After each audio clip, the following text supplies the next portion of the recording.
जय शिव भोलेनाथ। तो देखिए, आज मैं आप सभी के लिए लेकर आई हूँ श्रावण मास व्रत कथा के बारे में कि इस बार जो श्रावण मास व्रत कथा सोमवार के जो हो रहे हैं वो कब और किस तरह से हम व्रत करेंगे। तो इस बार मैं लेकर आई हूँ दूसरे सोमवार का कि दूसरा सोमवार व्रत श्रावण का कब होगा, किस दिन होगा, किस मुहूर्त में होगा और उसमें हम भगवान शिव की कैसे पूजा करें जिससे हमें पुण्य फल की प्राप्ति हो। तो देखिए, सावन का महीना भारत में सबसे पवित्र महीनों में से एक है, यह आप सभी को पता है। यह हिंदू महीनों में से एक ऐसा महीना है जो महान धार्मिक और आध्यात्मिक महत्व रखता है। श्रावण को तमिल भाषा में अवनी भी कहते हैं। जन्माष्टमी, तीज और रक्षाबंधन जैसे विभिन्न हिंदू त्योहार श्रावण महीने के दौरान ही आते हैं।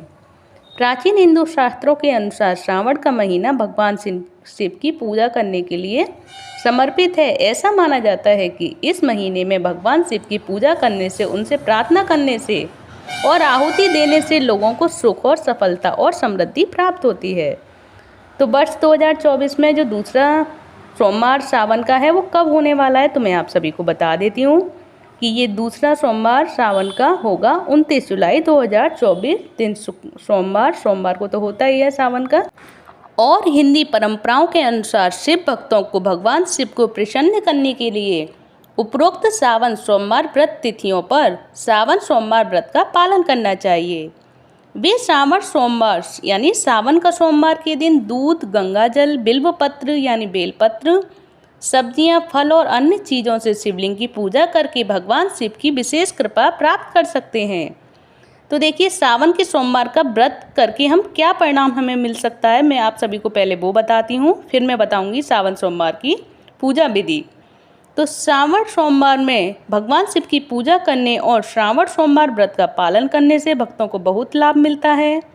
यहाँ कुछ विशेष लाभ बताए गए हैं जो मैं आप सभी को श्रावण सोमवार का व्रत रखने से जो प्राप्त होती है, मैं आप सभी को वो क्लियर करती हूँ। सबसे पहले, श्रावण सोमवार व्रत का पालन करने से आपके जीवन के सभी दुख और कष्ट दूर हो जाते हैं।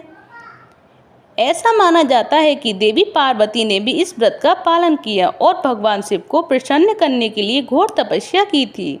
अतः अविवाहित लड़कियों को मनचाहा जीवन साथी पाने के लिए सोमवार व्रत का व्रत रखना चाहिए, यानी श्रावण सोमवार व्रत का व्रत रखना चाहिए। विवाहित महिलाओं को पति और बच्चों की लंबी उम्र और अच्छे स्वास्थ्य की कामना के लिए भगवान शिव की पूजा और व्रत करना चाहिए। भगवान शिव की पूजा करने से सभी मनोकामनाएं पूर्ण होती हैं और सुख, आनंद और सफलता प्राप्त होती है। भगवान शिव के भक्तों को श्रावण सोमवार व्रत करने से शांति और धन और समृद्धि प्राप्त हो सकती है। वैज्ञानिक दृष्टि से श्रावण मास में उपवास करने से शरीर को डिटॉक्सिफाई करने में मदद मिलती है। इससे शारीरिक बीमारियों की संभावनाएं कम होती हैं और अच्छा स्वास्थ्य प्राप्त होता है। आदि योगी शिव की शक्तियों का आह्वान करने के लिए श्रावण मास सबसे अच्छा महीना माना गया है। श्रावण सोमवार और श्रावण महीने के किसी भी दिन रुद्राभिषेक और शिव पूजा करने से भक्तों को अपार खुशी, ऐश्वर्य और धन की प्राप्ति होती है। हिंदी शास्त्रों के अनुसार भगवान भोलेनाथ सभी देवताओं में सबसे दयालु और उदार हैं।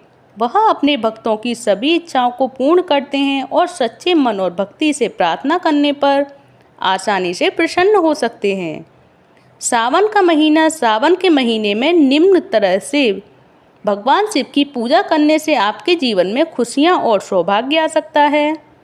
सावन के सोमवार की अब मैं आप सभी को बताती हूँ पूजा विधि कि हम इसमें पूजा विधि किस तरह से करें, किस मंत्रों का उच्चारण करें। तो सुनिए, स्कंद पुराण के अनुसार श्रावण सोमवार का व्रत पूरी श्रद्धा के साथ करना चाहिए।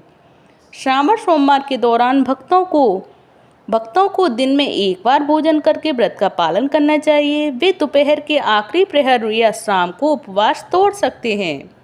भक्तों को फूल, मिट्टी के दिए और जल से भगवान भोलेनाथ के साथ देवी पार्वती की भी पूजा करनी चाहिए। भगवान शिव के प्रतीक शिवलिंग पर दूध, फल, बिल्वपत्र, जल, कंद, जड़ आदि चढ़ाकर पूजा की जानी चाहिए। सावन सोमवार के दिन शिवलिंग पर जल चढ़ाने से भगवान शिव की विशेष कृपा प्राप्त होती है। भगवान शिव का आशीर्वाद पाने के लिए कुछ भक्त सावन के पूरे महीने में जमीन पर सोते हैं। जबकि कुछ इस परंपरा का पालन 9 या 16 श्रावण सोमवार तक करते हैं। हिंदू मान्यता के अनुसार सावन में भगवान शिव और देवी पार्वती की पूजा करने से भाग्य में वृद्धि होती है और सभी नकारात्मकताएं समाप्त हो जाती हैं। साथ ही यदि कोई श्रावण माह के प्रत्येक सोमवार को भगवान भोलेनाथ को 5 मुद्राएं अर्पित करता है तो उन पर सौभाग्य की वर्षा होती है। ये मुद्राएं जो हम भगवान शिव को अर्पित करते हैं उनमें नकारात्मक ऊर्जा को खत्म करने की शक्ति होती है। वे न केवल भक्तों के जीवन को सकारात्मकता से भर सकती है बल्कि वे अपने जीवन में सौभाग्य और खुशियां भी ला सकते हैं। पूजा करने के स्थान पर पूजा सामग्री के ऊपर गंगाजल का छिड़काव करें और इस मंत्र का जाप करें।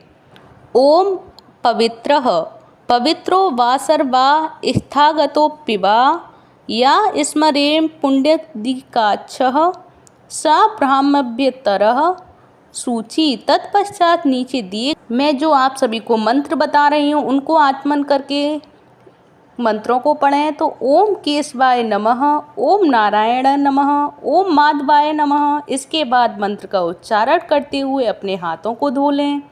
ओम ऋषिकेशाय नमः। इसके बाद ये मंत्र बोलते हुए सबको तिलक लगाएं। ओम चंदन स्पर्शे पवित्र पापनानम। इसके पश्चात मैं अब जो मंत्र बता रही हूँ इसको पढ़ते हुए कलावा बांधें। येन बद्दो बलि राजा दान बेंद्रो महाबलम।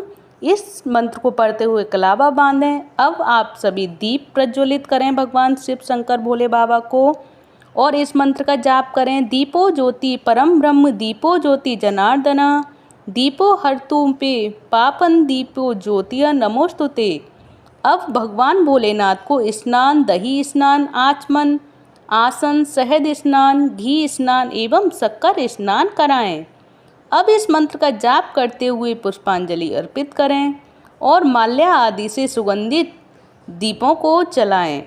तत्पश्चात नैवेद्य अर्पित करें और शर्करा खंड, खाद्यान्न आदि मंत्रों का उच्चारण करें। इन सब के बाद शिव मंदिर में जाकर शिवलिंग के ऊपर पुष्प, चंदन और दूध चढ़ाएं। इसके पश्चात पंचामृत स्नान, सुगंधित स्नान एवं शुद्ध जल के साथ स्नान कराएं।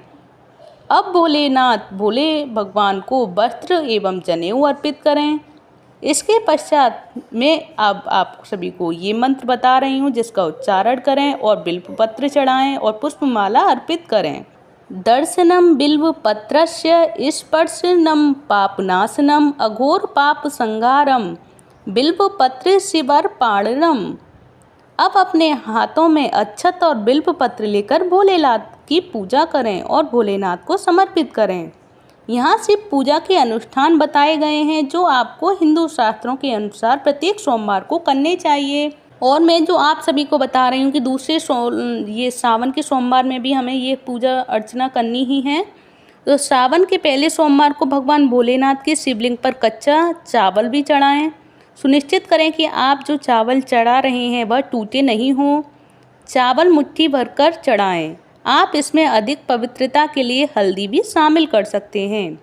ऐसा माना जाता है कि भगवान शिव को चावल चढ़ाने से दीर्घायु और अच्छा स्वास्थ्य प्राप्त होता है। सावन के दूसरे सोमवार को शिवलिंग पर सफ़ेद तिल चढ़ाएं। ऐसा माना जाता है कि काले तिल आपके जीवन से बुरी शक्तियों और नकारात्मकता को दूर करते हैं। नंबर 3, सावन के तीसरे सोमवार को क्या चढ़ाना चाहिए? तो भगवान शिव को शिवलिंग पर मूंग दाल चढ़ाएं क्योंकि इससे पापों का नाश होता है और भक्तों के जीवन में सफलता और सकारात्मकता की वृद्धि होती है। चौथे सोमवार को शिवलिंग पर जौ चढ़ाने से जीवन के सभी कष्ट और दुर्भाग्य दूर होते हैं। तो देखिए सावन के महीने के जो रीति रिवाज होते हैं वो भी मैं आप सभी को बता देती हूँ। चूँकि श्रावण मास हिंदुओं के लिए एक बहुत धार्मिक और महत्वपूर्ण महीना है, इसीलिए इसके साथ विभिन्न अनुष्ठान और परंपराएं जुड़ी हुई हैं। इन श्रावण मास के अनुष्ठानों का पालन करके व्यक्ति नकारात्मकता को समाप्त कर सकता है और अपने जीवन में सकारात्मकता और सौभाग्य और खुशियाँ प्राप्त कर सकता है।